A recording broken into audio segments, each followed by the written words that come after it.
ఇప్పటికే మార్పులు చేర్పులతో కింద మీద పడుతున్న వైసీపీ తాజాగా సెకండ్ లిస్ట్ ను ప్రకటించింది. మొదటి జాబితా ప్రకటనతో గందరగోళం జరిగి కొందరు అసంతృప్తితో ఏకంగా పార్టీలకు రాజీనామా చేసేశారు. మరి ఈసారి ఇంకెంతమంది రాజీనామా చేస్తారో, పాతవారిని తొలగించి కొత్త వారికి అవకాశం ఇవ్వడం జగన్ కు కలిసొస్తుందా లేక బెడిసి కొడుతుందా? అసలే వైసీపీ ఈసారి గెలిచే అవకాశాలు అంతంత మాత్రంగానే ఉన్న సమయంలో ఈ మార్పులు చేర్పులు సీఎం జగన్ కు పెద్ద తలనొప్పిగా మారిందని రాజకీయ వర్గాలు భావిస్తున్నాయి.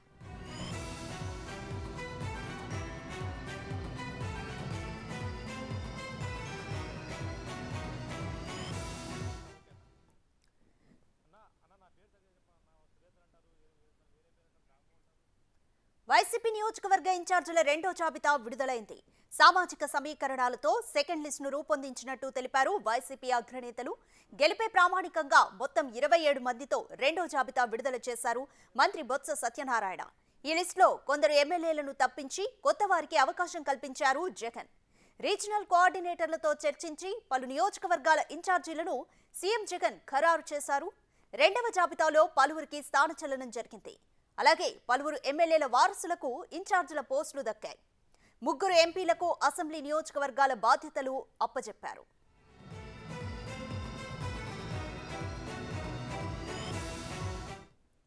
మొత్తం 4 వారసులు సెకండ్ లిస్ట్ లో ఛాన్స్ దక్కించుకున్నారు. రామచంద్రాపురంలో పిల్లి సుభాష్ చంద్రబోస్ కుమారుడు పిల్లి సూర్యప్రకాష్, మచిలీపట్నంలో పేర్ని నాని కొడుకు పేర్ని కృష్ణమూర్తి, తిరుపతిలో భూమన కరుణాకర్ రెడ్డి కొడుకు భూమన అభినయ్ రెడ్డి, ఇక చంద్రగిరిలో చెవిరెడ్డి భాస్కర్ రెడ్డి కొడుకు చెవిరెడ్డి మోహిత్ రెడ్డి అవకాశం దక్కించుకున్నారు.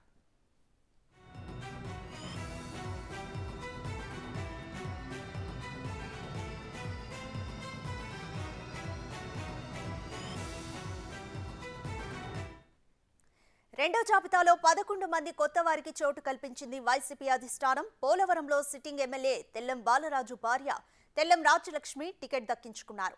హిందూపురం ఎంపీ గోరంట్ల మాధవ్ కు మొండి చేయి చూపిస్తూ పార్టీలో కొత్తగా చేరిన శాంతికి కేటాయించారు. ఎర్రగొండపాలెం నుంచి మంత్రి ఆదిమూలపు సురేష్ కు స్థానచలనం జరిగింది. ఆ స్థానం తాటిపర్తి చంద్రశేఖర్ కు కేటాయించారు. ఇక పాయకారావుపేట సిట్టింగ్ ఎమ్మెల్యే బాబురావుకు మొండి చేయి చూపించి ఆ స్థానం కంబాల జోగులకు కేటాయించారు. ఎంపీ మార్గాని భరత్ ఈసారి ఎమ్మెల్యేగా రాజమండ్రి సిటీ నుంచి బరిలోకి దిగుతున్నారు. ఎంపీ వంగా గీత ఈసారి పిఠాపురం నుంచి ఎమ్మెల్యేగా పోటీ చేస్తున్నారు. అరకు ఎంపీ గొడ్డేటి మాధవి ఈసారి అరకు ఎమ్మెల్యేగా బరిలోకి దిగుతున్నారు.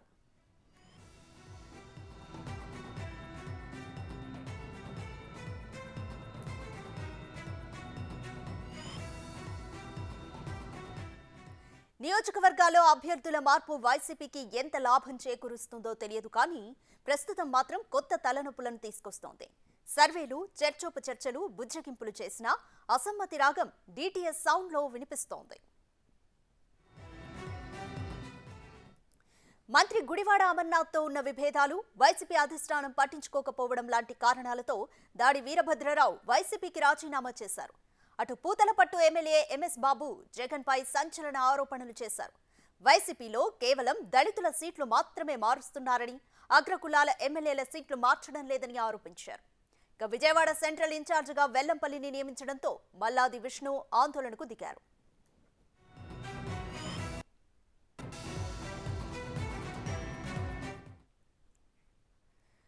వైసీపీ శిబిరంలో మార్పు చేర్పుల వ్యూహం కొనసాగుతోంది. అసంతృప్తులను లెక్క చేయని సీఎం జగన్ అదే ఎత్తుగడతో ముందుకు సాగుతున్నారు. ఈ నేపథ్యంలోనే ఉమ్మడి అనంతపురం జిల్లాలోని పలు నియోజకవర్గాల్లో మార్పులు చేర్పులపై ఫోకస్ పెట్టారు.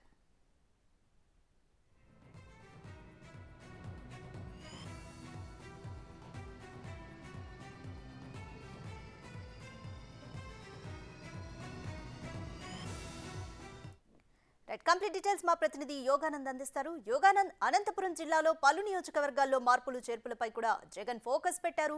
కంప్లీట్ అప్డేట్స్ ఏంటి? రాధిక, ఉమ్మడి అనంతపురం జిల్లా వ్యాప్తంగా దాదాపు 5 నియోజకవర్గాల్లో పూర్తిగా మార్పులు చేర్పులు చేపట్టారు. ముఖ్యంగా 2 నియోజకవర్గాల్లో పూర్తి కొత్త మొహాలు రంగంలోకి దింపారు. అయితే హిందూపురం ఎంపీ గోరంట్ల మాధవ్ని పూర్తిగా మొండి చేయి చూపించి ఆ స్థానంలో జే శాంత అనే ఒక కొత్త అభ్యర్థి ఒక రంగంలో దింపారు. ఈమె ప్రొఫైల్ చూస్తే మాత్రం ఒక ఆసక్తికరంగా ఉన్నట్టు తెలుస్తుంది. గాలి జనార్దన్ రెడ్డి ప్రధాన అనుచరుడు బల్లారి శ్రీరాములు ఎవరైతే ఉన్నారో ఆయన సోదరి ఈమె జయశాంతాన్ని ఇక్కడ బరిలో దింపారు. ముఖ్యంగా ఈమె వాల్మీకి సామాజిక వర్గానికి చెందిన నేత. అలా కదిరి నియోజకవర్గంలో కూడా పివి సిద్ధారెడ్డి సిట్టింగ్ ఎమ్మెల్యే ఉన్న పివి సిద్ధారెడ్డిని బయట పంపించి ఆ స్థానంలో మైనార్టీ నేత ముక్బుల్ అహ్మద్ బాషా రంగంలోకి దింపారు.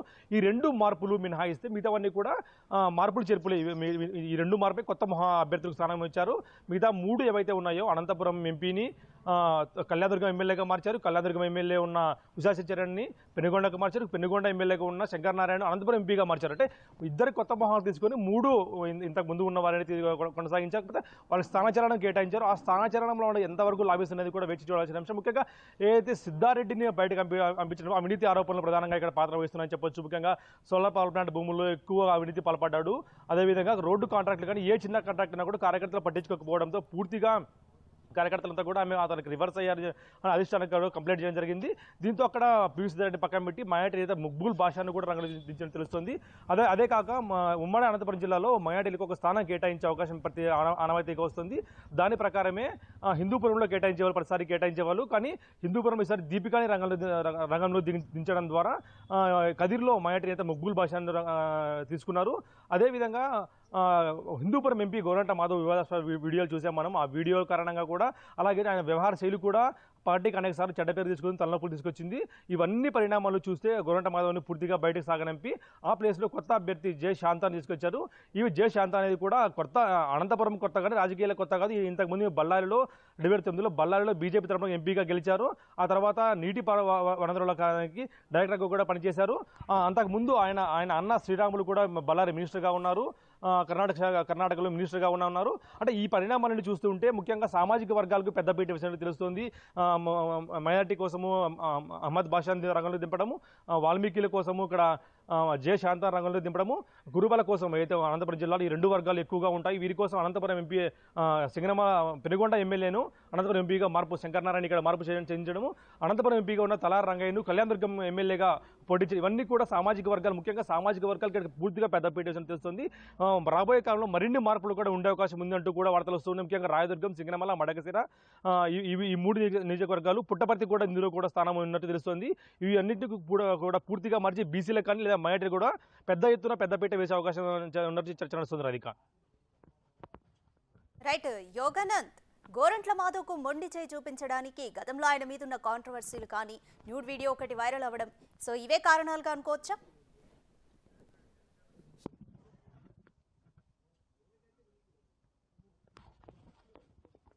ఎస్ రాధిక, ముఖ్యంగా హిందూపురం ఎంపీ గోరంట్ల మాధవ్ వివాదాస్పద వైఖరి మొదటి నుంచి కూడా ఆయన వైఖరి అంతా కూడా వివాదాస్పదంగా ఉంది. ముఖ్యంగా ఆయన మొదటి నుంచి ఏదైతే ఉందో న్యూడ్ వీడియోల వ్యవహారం అంటే ఆయనకు తలనొప్పిగా మారని చెప్పొచ్చు. అదొక్కటే కాకుండా అనేక కురుబ గుడికట్ట సంబరాల్లో వివాదాస్పద వైఖరి, అలాగే చంద్రబాబు నాయుడిని ముఖ్యంగా ఆయన వ్యక్తిగత అంశాల మీద ఆయన కూడా ఎక్కువసేపు మాట్లాడడం జరిగింది.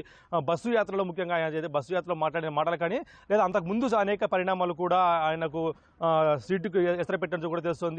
అయితే ఆయన వ్యవహార శైలి పూర్తిగా పార్టీకి తలనొప్పి తెచ్చిందని చెప్పొచ్చు. ముఖ్యంగా మహిళా సంఘాల్లో మహిళల్లో కూడా పార్టీ చులకనయ్యే విధంగా ప్రవర్తించాడంటూ కూడా ఆయనపై ఆరోపణలు ఉన్నాయి.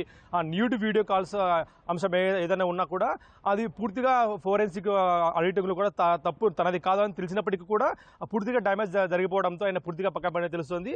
మరొక విషయం సిద్ధారెడ్డిలో అంశంలో కూడా ఇదే జరిగింది. సిద్ధారెడ్డి కూడా అవినీతి ఆరోపణలు, కార్యకర్తలు పట్టించుకోకపోవడం, ముఖ్యంగా అక్కడ ఉన్న కొన్ని వివాదాస్పద అంశాలు ఏదైతే ఉన్నా రోడ్లు వేయమని అడిగితే పింఛన్లన్నీ తీసుకోవడం మానేయండి, రోడ్లు వేస్తా అంటూ కూడా ఆయన చెప్పడము, ఇలాంటి కారణాలతో ఈ ఇద్దరు సిట్టింగ్లో కూడా పూర్తిగా పక్కన తెలుస్తుంది.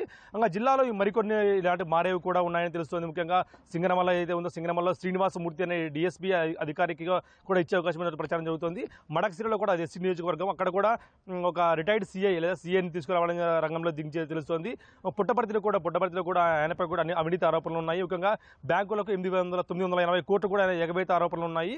ఇవన్నీ తీసుకుంటే మాత్రం ఇంకా 4-5 నియోజకవర్గాల్లో మార్పులు చేర్పులు జరిగే అవకాశం ఉన్నట్టు కూడా ప్రచారం జరుగుతుంది. రాధిక రైట్. యోగానంద్, పెనుగొండలో శంకర్ నాయక్ కూడా తీవ్ర వ్యతిరేకత ఉన్నట్టు తెలుస్తుంది. ఎందుకని అంత వ్యతిరేకత పెరిగిందనుకోవచ్చు? ఎస్ రాధిక, ముఖ్యంగా పెనుగొండ చూసుకుంటే అక్కడ కురుబ సామాజిక వర్గ ఓటర్లు అధికంగా ఉంటారు. ఆ సామాజిక వర్గం సంతృప్తి పరిచే విధంగా కూడా ఆయనకు మంత్రి పదవి కూడా శంకరనారాయణకి ఇచ్చారు అదే సామాజిక వర్గం కింద. కానీ ఆయన దాన్ని సరిగ్గా వినియోగించుకోలేదు. సొంత తమ్ముళ్ళ పెత్తనం, సోదరుల పెత్తనం అధికమైంది. కార్యకర్తలను పూర్తిగా గాలికి వదిలేయడము, ముఖ్యంగా అక్కడ ఉన్న అగ్రవర్ణాల నాయకుల్ని మచ్చిక చేసుకోవడం ఆయన విఫలమైనా చెప్పొచ్చు. దానికోసం ఆయన ఎమ్మెల్యే నుంచి ఎంపీగా డిమోటా అది ఆయన చెప్తే తెలుస్తుంది. ప్రస్తుతం ఆయన ఎవరికి అందుబాటులో లేకుండా ఫోన్ కూడా ఇతర మానేసిన తెలుస్తుంది. విజయవాడలో మకాం వేసినట్టు కూడా వార్తలు వస్తూ ఉన్నాయి. సీటు మార్పు కోసమా లేదా వేరే ఏమైనా సీటు కోరుతున్నాడు అనేది కూడా ప్రస్తుతం అయితే చర్చ జరుగుతుంది. ముఖ్యంగా రాప్తాడు ఎమ్మెల్యే సీటు కావాలని కూడా ఆయన కోరుతున్నారో తెలుస్తుంది. హిందూపురం ఎంపీగా కంటే రాప్తాడు ఎమ్మెల్యేగా అయితే గెలిచే అవకాశం ఉంది. ఎక్కువ ఆ సామాజిక వర్గ ఓటర్లతో రాప్తాడు ఎక్కువ మంది ఉంటారు కాబట్టి నాకు ఆ సీటు కేటాయించడం కూడా ఆయన కోరుతున్నారో తెలుస్తుంది. ఆయన విజయవాడలో మకాం వేసి దాని మీద లాబింగ్ కూడా అక్కడే ఉన్నారో తెలుస్తుంది. సరే, ముఖ్యంగా పెనుగొండలో ఉన్న రాజకీయ వాతావరణానికి ఈయన సూట్ కాలేదు. అక్కడ ఉన్న పెద్ద నాయకులను కూడా ప్రసన్నం చేసుకోవడంలో కానీ లేదా కార్యకర్తలను ప్రసన్నం చేసుకోవడంలో కానీ పూర్తిగా విఫలమయ్యాడని చెప్పొచ్చు. ముఖ్యంగా ఒక సర్పంచ్తో కూడా చెప్పు దెబ్బలు తిన్న శంకరనారాయణ అక్కడ పనికి రాడని చెప్పి అధిష్టానం భావించి అక్కడి నుంచి అనంతపురం ఎంపీగా ఆయన మార్పు చేయడం తెలుస్తుంది. ఇదైతే కూడా అనంతపురం ఎంపీగా ఉన్న వ్యక్తిని కూడా కళ్యాణదుర్గం ఎమ్మెల్యేగా ప్రస్తుతం మంత్రి ఉషా చిత్రన్ ఉన్నారు. ఆమెను పూర్తిగా పెనుగొండ వైపు మళ్లించి అక్కడ ఉన్న విభేదాలు ఉన్న ఎంపీ తల రంగాన్ని తీసుకొచ్చి కళ్యాణదుర్గంలో పెట్టడం ద్వారా వాల్మీకి సామాజిక వర్గం ఎక్కువ ఓటర్లు ఉంటారు అక్కడ. వాళ్ళకు కూడా ప్రసన్నం చేసుకునేందుకు ఈ విధంగా సామాజిక సమీకరణాల కోసమే ఎక్కువ మంది ఇక్కడ మార్చారంటూ కూడా వార్తలు వస్తున్నాయి. ఇవన్నీ చూస్తూ ఉంటే మాత్రం ఇంకా రాయదుర్గం కూడా పెండింగ్లో పెట్టారు. రాయదుర్గంలో కూడా ఒక బోయ వ్యక్తిని, వాల్మీకి సామాజిక వ్యక్తిని కూడా పెట్టాలని కూడా అధిష్టానం ఆలోచించడం తెలుస్తుంది. ఇదే విషయమై కాపు రాజ్యాన్ని పిలిపించుకొని మాట్లాడినట్టు తెలుస్తుంది. కొత్త అభ్యర్థి లేదా పాత అభ్యర్థి అనేది కూడా చర్చ జరుగుతున్నాయి ఇంకా Radhika. Right, thank you Yoganand.